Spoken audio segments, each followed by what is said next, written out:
তো এইচএসসি পরীক্ষার্থীরা আমরা জানি এখনো পর্যন্ত তোমরা কনফিউজিং অবস্থায় রয়েছো যে এখনো পর্যন্ত তোমাদের পরীক্ষার কি খবর, পরীক্ষাকে আদৌ পেছাবে কিনা।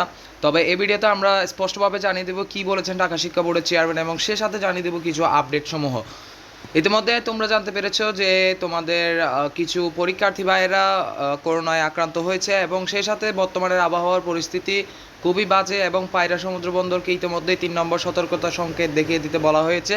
এমন একটা বিরূপ পরিস্থিতিতে ঢাকা শিক্ষা বোর্ডের চেয়ারম্যান এখনও পর্যন্ত তিনি তার সিদ্ধান্তে অটল যে 26 তারিখই পরীক্ষা অনুষ্ঠিত হবে। সুতরাং আপনারা দেরি না করে পড়াশোনায় লেগে পড়ুন এবং পড়াশোনা করতে থাকুন, সময় অপচয় করবেন না।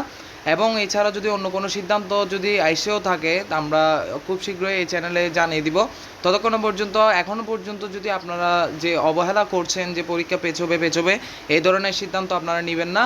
এখনও পর্যন্ত ঢাকা শিক্ষা বোর্ডের চেয়ারম্যান তিনি এখনও অনড় রয়েছেন তার সিদ্ধান্তে এবং সেই সাথে আমরা দেখতে পাচ্ছি ক্যালকুলেটর বিষয়ে যে বিজ্ঞপ্তিটা চলে এসেছিল সেটাকে উপহাস করে ফাহাদ স্যার একটা লাইভ ওনার পোস্টে জানিয়েছেন একটা লাইভের মাধ্যমে। এবং আমরা দেখতে পাচ্ছি এখানে এইবার এইচএসসি ও সমমান পরীক্ষায় প্রায় 12,51,111 জন পরীক্ষার্থী অংশগ্রহণ করতে চলেছে। সুতরাং আর দেরি না করে পড়াশোনায় লেগে যাওয়া উচিত এবং একটু সময় অপচয় করা উচিত নয়।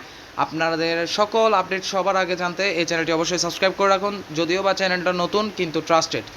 ধন্যবাদ সকলকে, আবারও দেখা হচ্ছে।